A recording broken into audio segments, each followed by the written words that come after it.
Hello అందరికీ, welcome to మద్రాస్లో మనం ఛానల్కి. ఈరోజు ఈ వీడియోలో మేము తీసుకునే బ్రేక్ఫాస్ట్ అండ్ లంచ్ గురించి చూపించబోతున్నాను. ఎర్లీ మార్నింగ్ అయితే గ్రీన్ టీతో మేము స్టార్ట్ చేసేసాము.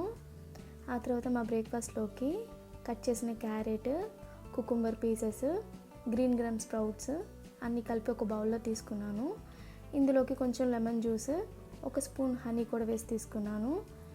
ఈ సలాడ్ అయితే చాలా బాగుంటుంది, కొంచెం తీయగా పుల్లగా బాగుంటుంది. ఒకసారి ట్రై చేసి చూడండి.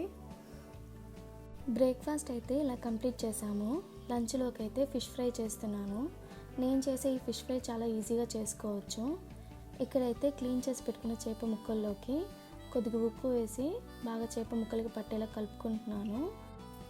నాన్ వెజ్ ఎక్కువగా తినే వాళ్ళు ఎవరైనా ఉంటే చికెన్కి మటన్కి బదులు ఫిష్ తీసుకోవడానికి ట్రై చేయండి. ఫిష్ చాలా మంచిది హెల్త్కి.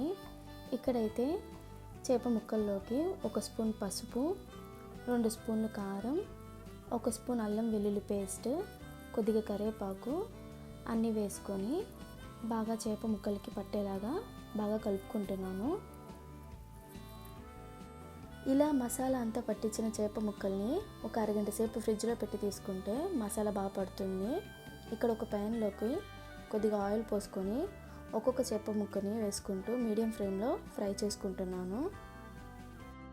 నేను ఫిష్ ఫ్రైని క్యాస్ట్ ఐరన్లో ఫ్రై చేస్తున్నాను. ఐరన్లో ఫ్రై చేసుకోవడం వల్ల ఫిష్ బాగా కలర్ వస్తుంది అండ్ ఆల్సో క్రిస్పీగా కూడా ఉంటుంది.